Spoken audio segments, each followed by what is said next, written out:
În tutorialul de astăzi vă arătăm cum se activează blocarea automată a ușilor la punerea în mișcare a mașinii.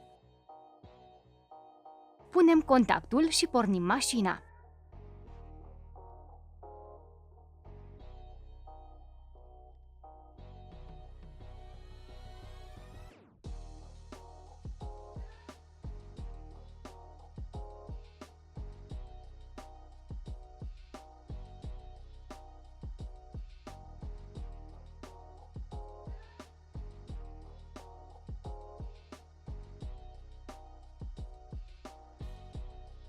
După cum observați, funcția este dezactivată.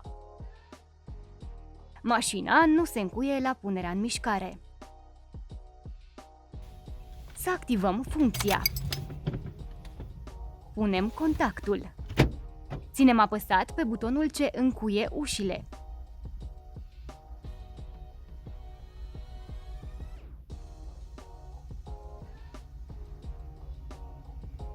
Nu se întâmplă nimic. Pentru a activa funcția, motorul trebuie să fie pornit. Pornim mașina și apoi ținem apăsat butonul.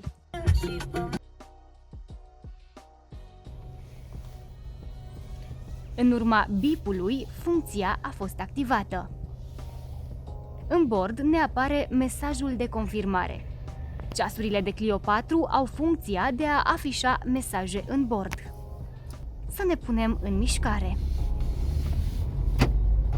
Mașina s-a încuiat automat.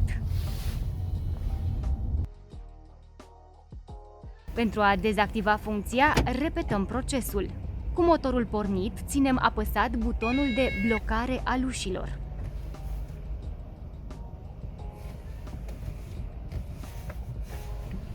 Ne punem în mișcare.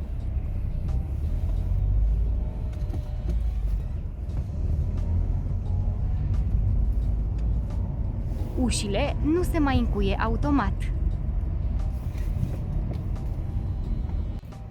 Reactivăm. Ținem butonul apăsat.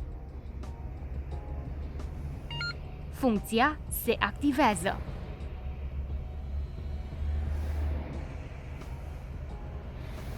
Descuiem mașina și ne punem în mișcare.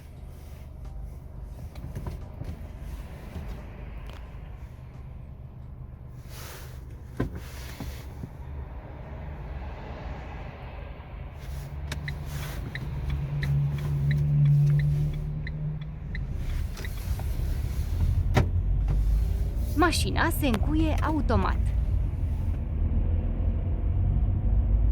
Nu uita să te abonezi!